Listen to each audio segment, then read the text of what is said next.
감사합니다. 다윗 오늘 마지막 시간이 될 것 같습니다. 다윗 마지막 시간. 하나님께서 다윗을 어떻게 세우셨고 다윗을 어떻게 사용하셨고 또 하나님의 그 놀라우신 보호하심 가운데 있다 할지라도 결국에는 다윗이 스스로 범죄함으로 인하여서 수많은 고통을 누렸던 다윗의 삶에 대해서 우리가 쭉 한번 살펴보았습니다. 이제 다윗이 나이가 많이 됐습니다.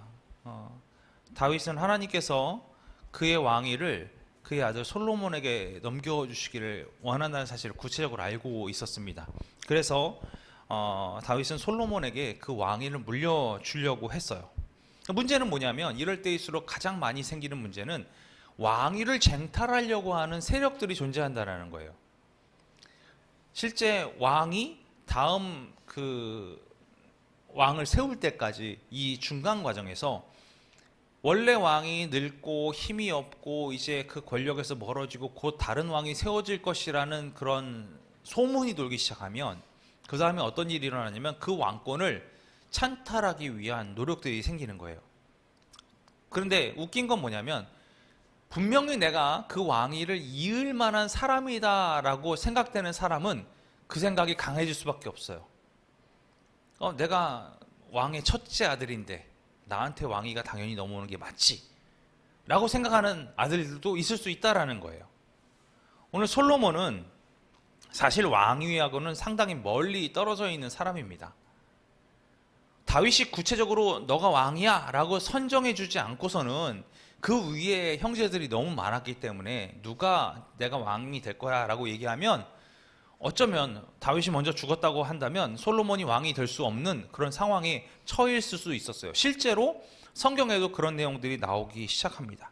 그러니까 이런 다툼과 분쟁이 있기 전에 다윗은 결단해야 했어요. 어떻게 결단해야 됩니까? 내가 솔로몬을 왕으로 세워야겠다 라는 결단이 필요했던 거예요. 그래서 솔로몬에게 기름을 붓습니다. 오늘 저희가 보려고 했던 게 창세기 32장 말씀이기도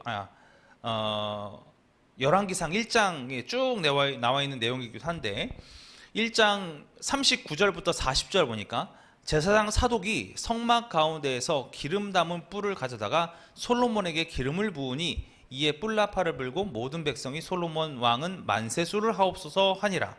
모든 백성이 그를 따라 올라가서 피리를 불며 크게 즐거워함으로 땅이 그들의 소리로 말미암아 갈라지듯 하니라고 기록하고 있습니다. 제사장 사독을 통해서 솔로몬이 왕이 될 수 있게끔 그렇게 움직인 거예요. 그런데 이때 이미 다른 사람도 왕권을 뺏으려고 노력을 하고 있었어요.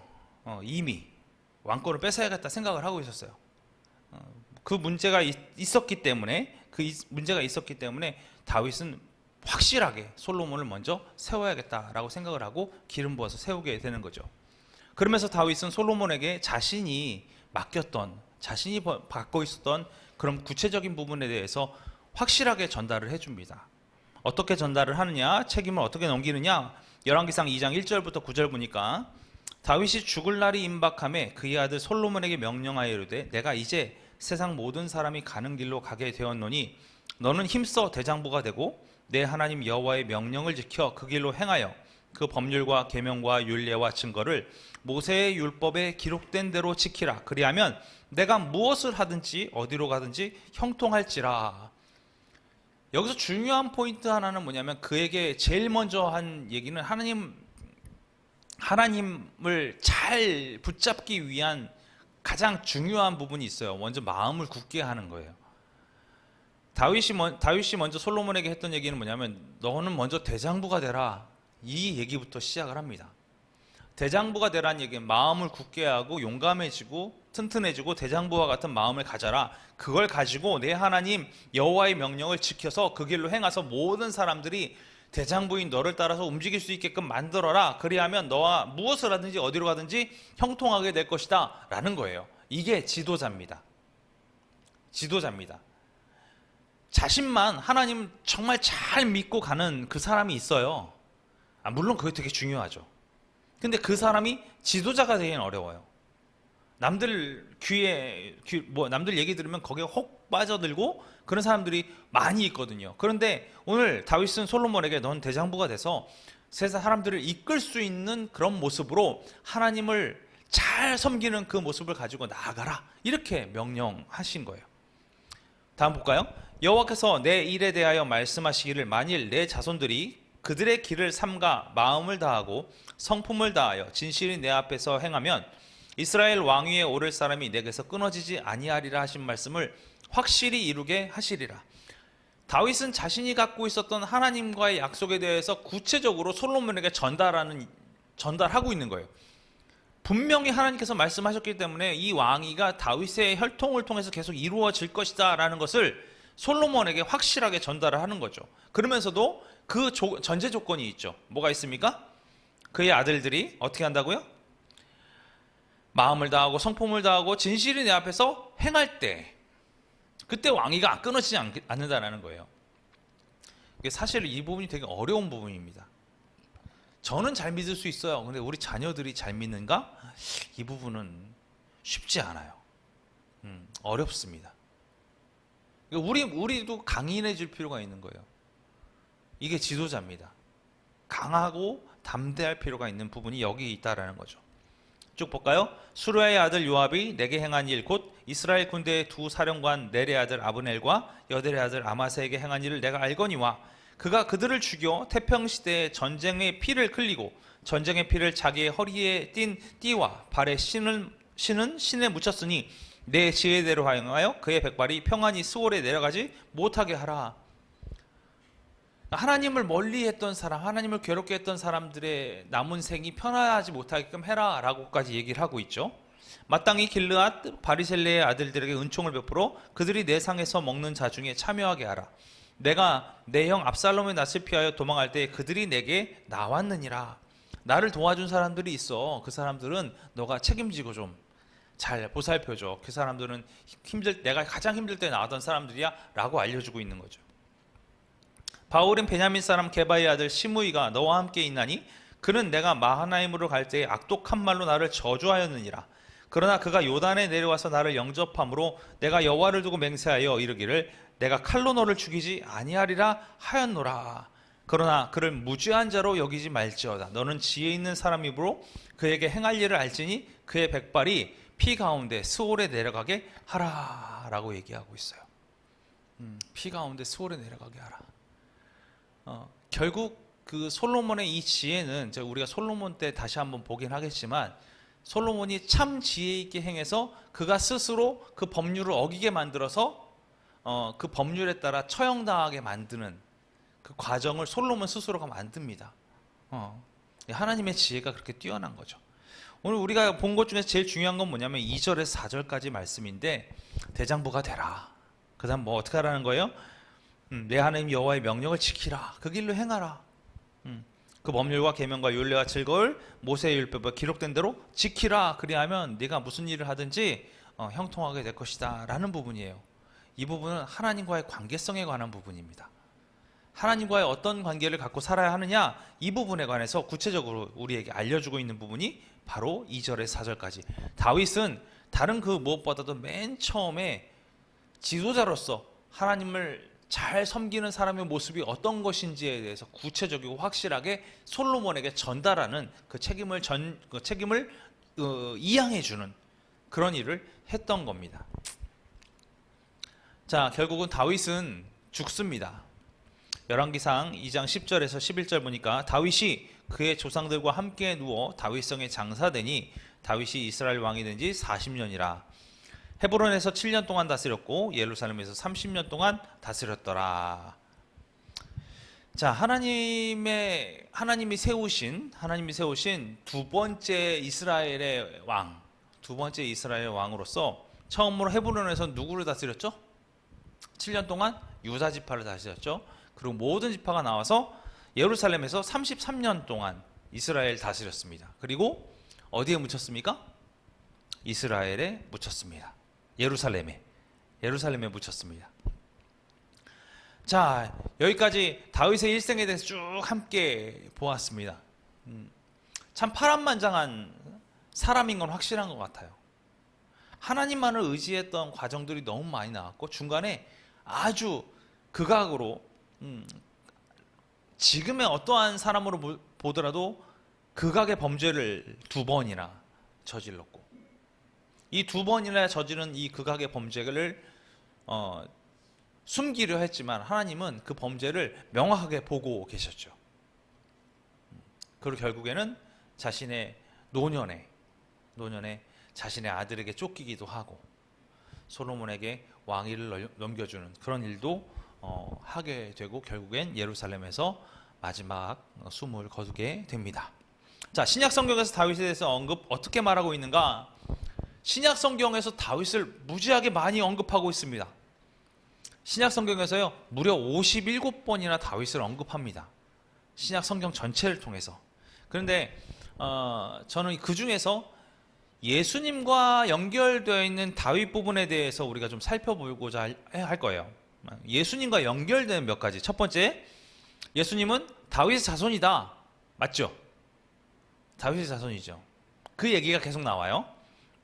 먼저 마태복음 1장 1절, 아브라함과 다윗의 자손 예수 그리스도의 계보라. 시작부터 아예 딱 짚고 넘어가죠. 아브라함과 다윗의 자손 예수 그리스도의 계보라. 자, 그 개수의 대수가 있어요. 그러니까 1대, 2대, 3대, 4대 이렇게 쭉 내려오잖아요. 그래서 이 대수를 보게 되면 어떻게 되느냐? 마태복음 1장 17절. 그런즉 모든 대수가 아브라함부터 다윗까지 14대요. 그러니까 아브라함서부터 다윗까지 14대가 지나온 거예요. 그리고 다윗부터 바벨론으로 잡혀갈 때까지 14대요. 이해되시죠? 그리고 바벨론으로 사로잡혀 간 후부터 그리스도까지 14대더라.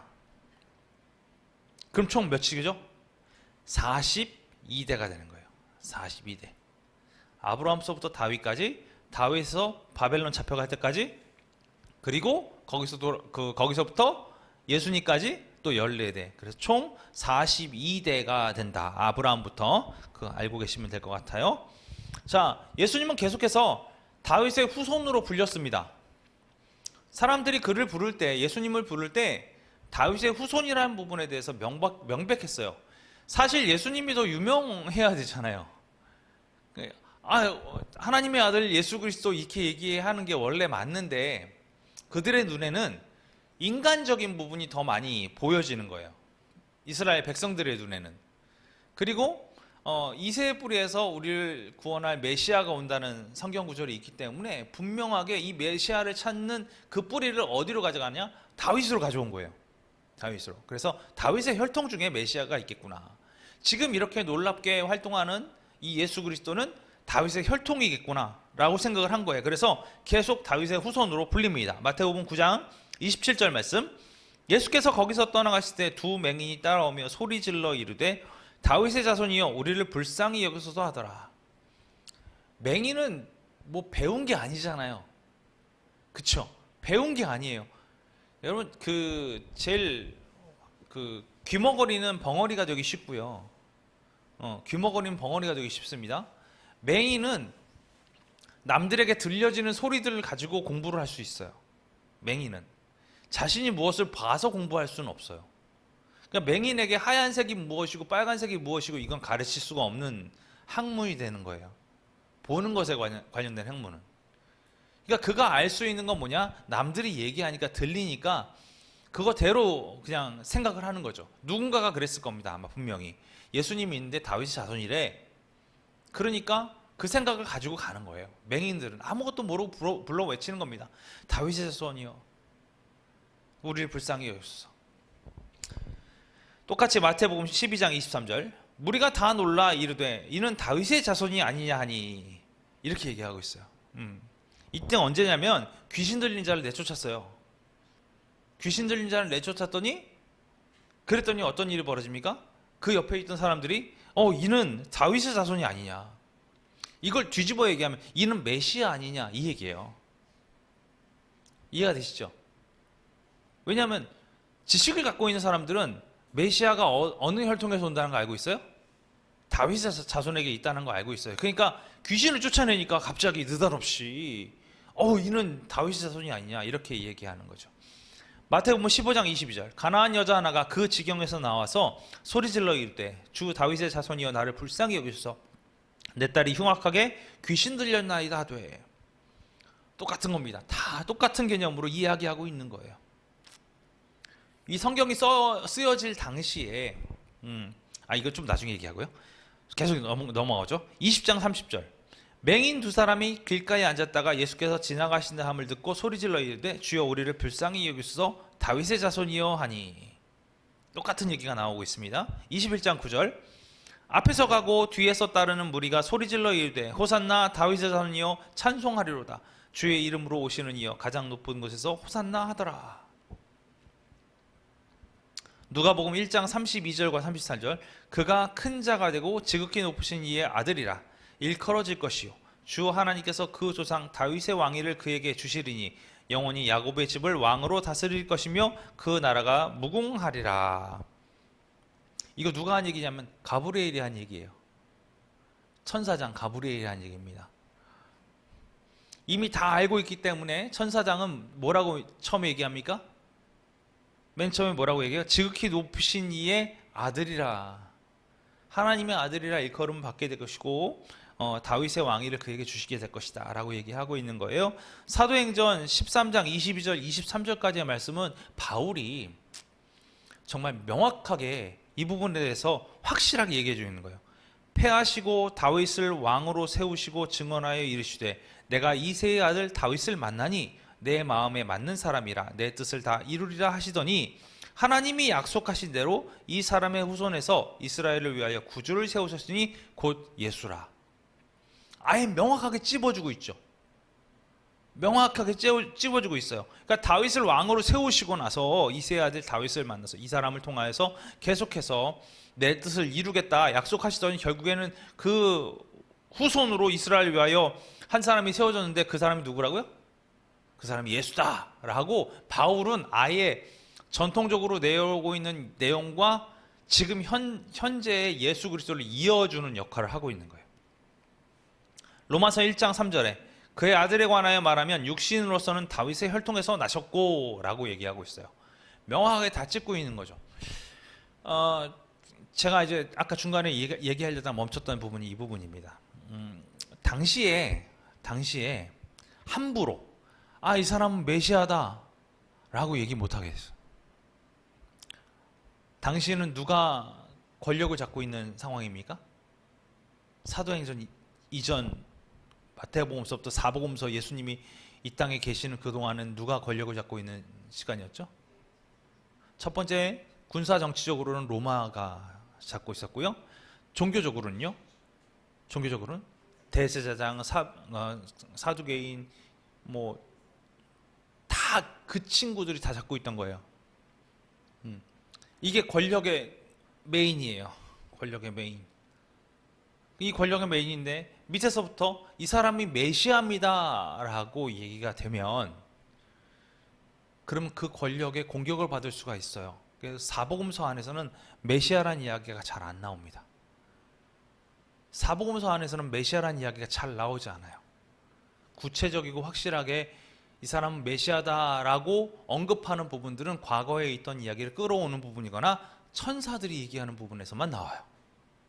그러니까 사람들이 얘기하는 부분에서는 메시아라는 부분이 잘 나오질 않아요. 왜 그러겠습니까? 이 권력 구조 때문에 그래요. 권력 구조 때문에. 그래서 메시아라고 구체적으로 이야기하지 않더라도 메시아인 듯한 사람에게 붙여주는 칭호가 뭐냐면 다윗의 자손이에요. 다윗의 자손이에요. 그렇지 않고서는 뭐라고 얘기하냐면 마술하는 자 이렇게 표현해요.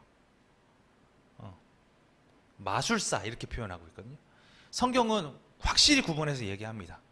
그래서 성경에서 얘기하는 다윗의 자손이요라고 언급되어 있는 사람은 딱 한 사람밖에 없어요. 누구요? 예수님. 그 외의 사람들은 마술사 이렇게 표현합니다.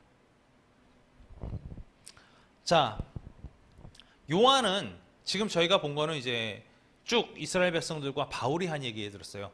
요한은 예수님의 특성 중에서 메시아적 특성을 갖고 오는 것보단 어떤 특성을 갖고 왔냐면 왕이신 예수님, 그러니까 다윗의 왕권을 이어받는 예수님에 대해서 사도 요한은 계속 언급을 합니다. 계시록 5장 5절에 장로 중에 한 사람이 내게 말하되 울지 말라, 유대 지파의 사자 다윗의 뿌리가 이겼으니 그 두루마리와 그 일곱이를 떼시라 하더라. 확실하게 얘기해주고 있는 겁니다. 이 전쟁에 이길 수 있는 사람은 누구라는 거예요? 예수님뿐이 없다라는 부분이에요. 이미 이겼다고 선포하고 있는 거예요. 또 예수님은 계시록 안에서 사도 요한을 통해서 계시하신 내용을 통해서 스스로가 다윗과 동일시된 인물로 자기를 드러내십니다. 마찬가지 22장 16절 나 예수는 교회들을 위하여 내 사자를 보내어 이것들을 너희에게 증언하게 하였노라. 나는 다윗의 뿌리요 자손이니 곧 광명한 새벽별이라 하시더라. 스스로를 드러내시는데 스스로를 뭐라고 드러내시냐면 자신의 육체적인 근거, 다윗의 뿌리임을 스스로 드러내시는 과정이 여기서 드러나는 거예요. 그래서 나는 딴 게 아니라 다윗의 뿌리로부터 이어져 나온 자손이고 그 다음에 나는 하나님께서 세우신 광명의 새벽별이다 라고 얘기하고 계시는 거죠. 자, 신약시대에 언급되어 있는 많은 이야기 중에서 저희가 예수님과 연결되어 있는 부분들만 좀 함께 보았습니다. 자, 그러면 6번 다윗을 통해서 배울 수 있는 교훈은 무엇인가? 1번 때때로 인간은 주님에 의하여 부름을 받거나 선택된다. 그러나 하나님의 때를 기다려야만 한다. 다윗은 이것에 대한 좋은 본보기이다. 여러분도 느끼시나요? 우리도 선택받은 백성이잖아요. 하나님의 선택받은 백성. 우리가 제일 못하는 게 뭐라고 그랬죠? 우리 한 4주 전에 다윗 처음 얘기할 때 나왔던 것 같아요. 제일 못하는 거 기다림. 기다림이 제일 안 되고 있다는 거. 다윗은 그것을 잘 보여준. 사울이 있었고 똑같이 기름 부은 자 사울이 있었고 다윗이 있었지만 다윗은 자신이 부름 받았다는 사실을 그냥 그대로 유지한 채 자신의 때가 될 때까지 기다리잖아요. 그게 아름다운 거라는 거예요. 두 번째, 그는 하나님의 마음에 합한 자였다. 여러분도 그렇게 되길 간절히 바랍니다. 오늘날과 같이 예수 그리스도의 은혜의 시대에도 우리는 하나님의 마음에 합한 자가 되도록 기도하며 나아가야 한다. 이게 제일 어려운 일이에요, 사실. 이 평가는 저와 여러분이 내릴 수 있는 평가가 아니기 때문에 그렇습니다. 이건 누가 내려주시는 거예요? 하나님이 내려주시는 거예요. 그러니까 우리는 하나님이 그런 평가를 내려주시기 위해서 끝없이 달려가야 되는 거예요. 이런 말씀드리면 좀 그런데 지금 한국에는 프로리그가 있어요. 그러니까 축구에 관련된 의미입니다. 프로리그가 있어요. 그 다음에 프로 2군이 있어요. 프로 2군. 저는 2군까지밖에 못 뛰어봤거든요. 프로 2군이 있어요. 그 다음에 K3. 이건 뭐 리그가 있긴 한데 3부 리그죠. K3. 그 다음에 K4. K5, K6, K7, K8, K9까지 있어요. K9은 거의 동네 축구예요. 동네 축구. 제가 아는 어떤 친구가 K4에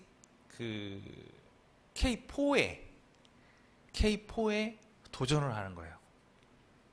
이해가 되세요? K4에 도전을 하는 거예요. 근데 K4에 도전을 하는 것도 어떤 일이 일어나냐면 그 도전하려고 이력서를 내면 거기에 뭐가 있으냐면 내가 학교 때 축구 선수를 했습니다라는 이력이 있어야 받아줘요. 서류 전형에서. 그냥 일반에서 막 잘 뛰다가 축구를 좀 하는데 그냥 일반에서는 그냥 인문계 고등학교 나왔고요. 운동 좀 했고요. 뭐 이랬어요라고 내면 서류에서 떨어져요. 테스트조차는 못 받아요. 근데 제가 알고 있는 어떤 친구가 있어가지고 제가 가서 직접 감독님을 만나고 이 친구 그냥 테스트만 한번 서류 상관없이 테스트만 한번 받게 해주세요 라고 얘기를 했어요. 이 친구가 꽤 잘 찼어요. 볼을 꽤 잘 찼어요. 정말 그 경기 안에서 테스트 경기 안에서도 꽤 볼을 잘 찼어요. 정말 잘 찼어요. 그 안에서. 근데 제가 보고 있으면서도 무슨 생각이 들었냐면 얘가 K5, K6에서는 정말 엘리트급으로 잘 차던 애들인데 K4 딱 올라오고 나서부터는 애들이 다 일단 운동을 했던 사람들이잖아요. 운동을 했던 사람들이니까 거기서 같이 운동을 하는데 템포가 다르니까 보고 있으니까 아 얘는 운동 안 했구나 이게 보이는 거예요. 그냥 운동 안 한 게 보이는 거예요. K5 감독으로 저한테 부탁했던 그 친구도 와가지고 있었는데 그 친구한테는 되게 잘한다고 얘기를 들었거든요. 그래가지고 보는데 제가 봐도 아 경기를 참 못 뛰는구나, 안 배운 게 티가 나는구나 이게 보이는 거예요. 잘한다고 했는데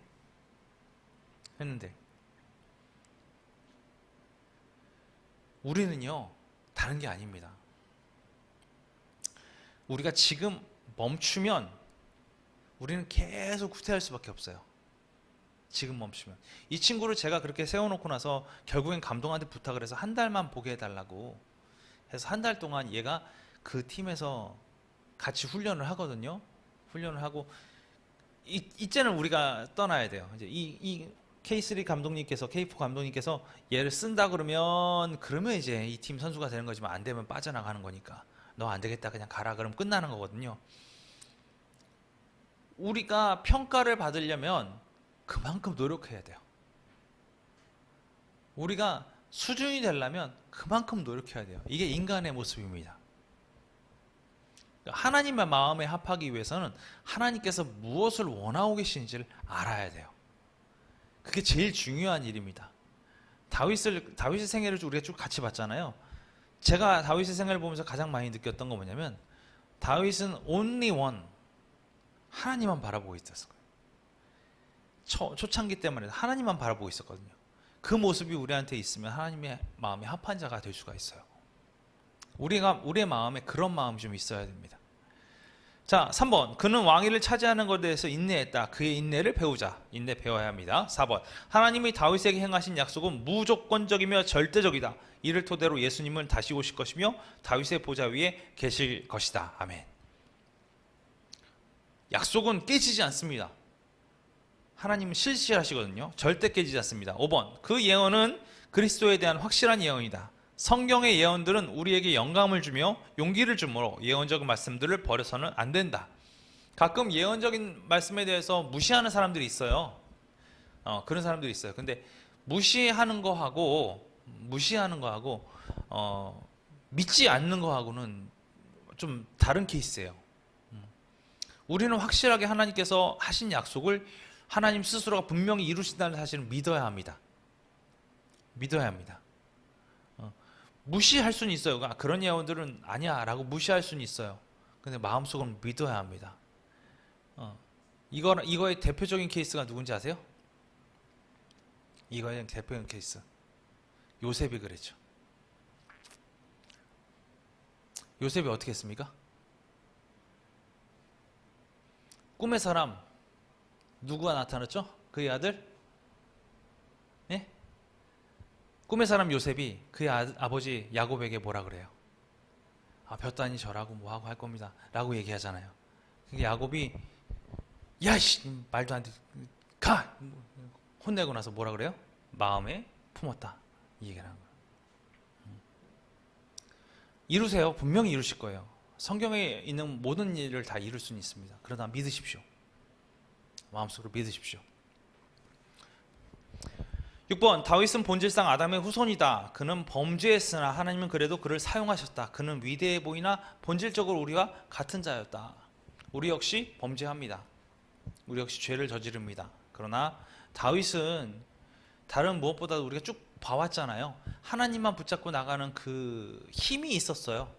그 힘 때문에 하나님은 그를 계속해서 사용하셨고 그 결과로 범죄했지만 물론 그 범죄에 관한 결과들이 그의 인생 가운데 그를 많이 괴롭히긴 했지만 그럼에도 불구하고 하나님이 그를 버리지 않았어요. 누구처럼? 사울처럼 버리시지 않았어요. 그러니까 우리가 하나님을 붙잡아야 되는 구체적인 이유가 여기 나오는 거죠. 복습하겠습니다. 다윗은 몇 번씩이나 기름 부음을 받았습니까? 몇 번 받았죠? 몇 번? 기름 부음 받은 거 총 3번. 첫 번째. 네? 사무엘한테.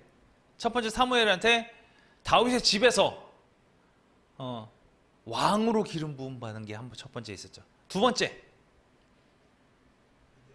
네?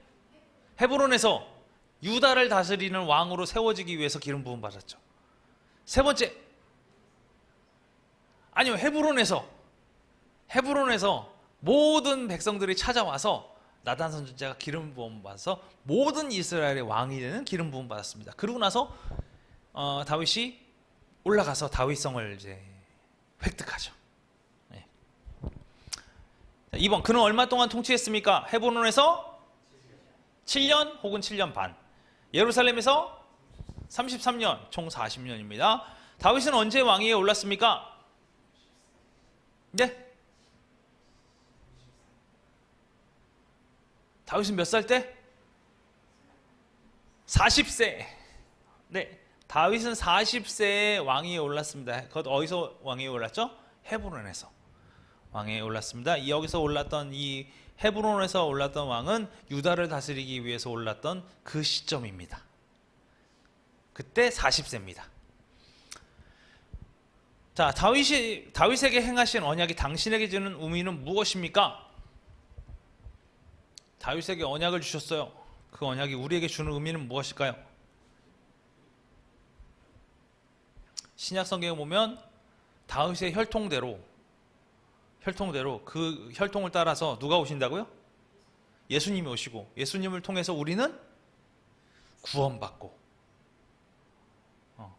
이 라인의 출발점이 다윗이 되었다. 이게 언약입니다. 아시겠죠?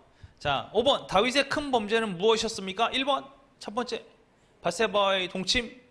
그 동침의 결과로 두 번째 범죄, 우리아를 죽이는, 살해하는 범죄가 있었지요.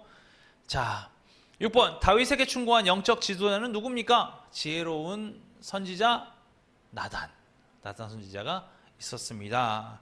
여기까지 다윗에 대해서 우리가 쭉 함께 보았습니다. 자, 예습해 오세요. 예습. 여기 적힌 대로 예습해 오시면 될 것 같아요. 상당히 이번에는 좀 많습니다. 많습니다. 그 인물이 누구냐? 솔로몬이고요. 솔로몬에 대해서 배울 거고요. 우리가 다윗에 대해 연구한 바에 대해서는 함께 복습하는 시간 좀 가졌으면 좋겠어요. 새롭게 깨달아진 성경 구절에 밑줄 그으며 표시할 수 있었으면 좋겠습니다. 여러분, 다윗, 물론 지금 저희가 함께 나눈 것은 다윗의 일부분만 좀 나눴어요. 다윗의 일부분만 좀 나눴는데, 다윗을 보면서 우리가 좀 많이 느껴야 할 부분들이 많이 있습니다. 하나님만을 바라보았다는 것, 그가 범죄했지만 하나님을 놓지 않았다는 것, 그리고 그를 통하여서 하나님의 뜻이 이루어지기를 간절히 바라셨다는 것. 그리고 또 한 가지, 제가 한 가지 놓쳤던 부분 중에 하나는 이 부분입니다. 뭐냐면 장자와 그 차남, 이거 뭐라 그러죠? 1번과 2번. 1번과 2번. 우리 벌써 1년 전 얘기네요. 그러고 보니까 1년 전에 배웠던 거 기억나시죠? 네. 우리가 첫째와 둘째에 가장 첫 번째 나왔던 게 누가 있었죠? 아담의 아들 가인과 아벨이 있었어요. 그렇죠? 가인과 아벨이 있었어요. 그 가인과 아벨이 있었는데 하나님은 첫째인 가인을 사용하시지 않고 둘째를 아벨을 사용하시려고 했잖아요. 네. 근데 아벨이 가인에 의해서 죽게 되니까 그 대체자로 셋을 사용하셨어요. 사울을 첫 번째로 이스라엘 백성이 원해서 첫 번째로 하나님이 세우셨어요. 이건 분명한 사실입니다. 인간이 그냥 세운 게 아니에요. 하나님이 세우셨어요. 그러나 하나님은 첫째인 사울 대신에 둘째인 누구를 사용하시는 거예요? 다윗을 사용하셔서 가시는 거예요. 우리 마음 가운데 하나님의 택하심에 대해서 깊이 고민해 볼 필요 있습니다. 하나님은요, 당신의 뜻에 합당한 사람들을 세우시거든요. 이거는 우리가 함께 나눴지만 무조건적입니다. 택하시면 네, 우리가 그렇게 하기를 원하시는 거예요. 우리를 함께 세우시고 우리가 함께 행복한 교회 안에서 이렇게 예배드릴 수 있는 이 모든 것들은 하나님께서 허락하셨기 때문에 가능한 일입니다. 우리가 그 순간순간을 기뻐하고 감사할 수 있었으면 좋겠고요. 그리고 비록 어찌 보면 여기 더 많은 사람들이 함께 모여서 함께 예배하고 즐거운 시간 보내고 이러면 너무 좋겠지만 그렇지 못한다 할지라도 하나님이 세우신 교회잖아요. 하나님이 이끌어 가시는 교회고 이 교회는 하나님께서 채우실 겁니다. 부흥은 하나님의 선물이기 때문에 그렇습니다. 오늘 다윗에게 배운 거. 우리는 최선을 다해야 할 것이며 무엇을 위해? 하나님의 마음에 합한 자가 되기 위해 최선을 다해야 할 것이고요. 또한 다윗처럼 기다려야 합니다. 하나님의 역사하심을 기다리고 가는 게 되게 중요한 일이에요. 우리 마음 가운데 그러한 마음이 물밀듯 솟아나길. 그리고 이제 2023년도 이제 얼마 남지 않았는데 2023년 마무리 잘 하시고 2024년에는 하나님께서 우리에게 주시는 부흥을 잘 감당할 수 있도록 우리의 심령을 다듬어가는 은혜가 있었으면 좋겠습니다. 기도하겠습니다. 하나님 감사합니다. 오늘도 우리에게 큰 은혜를 부어주시고 많은 것을 알려주셔서 감사합니다. 주님, 우리의 마음이 주님의 마음에 합한 자가 되길 간절히 원합니다. 우리의 심령이 주님만 바라보는 아름다운 일을 하게 되는 거룩한 자가 되길 간절히 바랍니다. 주님이 부어주시는 그 은혜를 기뻐하며 감사하며 오직 주님만을 위하여 살아갈 수 있는, 주님의 음성에 귀 기울이며 살아갈 수 있는, 또한 다윗이 솔로몬에게 얘기했던 것처럼 대장부의 모습으로 마음을 다하고 뜻을 다하고 힘을 다하여 주님을 찬양하고 사랑할 수 있는 그 아름다운 일들이 우리 가운데 일어날 수 있도록 인도하여 주시옵소서. 그래서 주님이 우리에게 부흥을 허락하실 때, 또 함께 예배하는 모든 사람들과 함께 기쁨과 감사를 누리게 하실 때 더욱더 하나님을 높여 찬양할 수 있는 우리들 모두가 되게 인도하여 주시옵소서. 날마다 우리의 삶을 책임져 주시고 가장 좋은 길로 인도하여 주시는 우리 주 예수 그리스도 이름으로 감사하며 기도합니다. 아멘. 주기도문 하시겠습니다. 하늘에 계신 우리 아버지여, 이름이 거룩히 여김을 받으시오며 나라가 임하시오며 뜻이 하늘에서 이루어진 것 같이 땅에서도 이루어지이다. 오늘 우리에게 일용할 양식을 주시옵고 우리가 우리에게 죄 지은 자를 사하여 준 것 같이 우리 죄를 사하여 주시옵고 우리를 시험에 들게 하지 마시옵고 다만 악에서 구하시옵소서. 나라와 권세와 영광이 아버지께 영원히 있사옵나이다.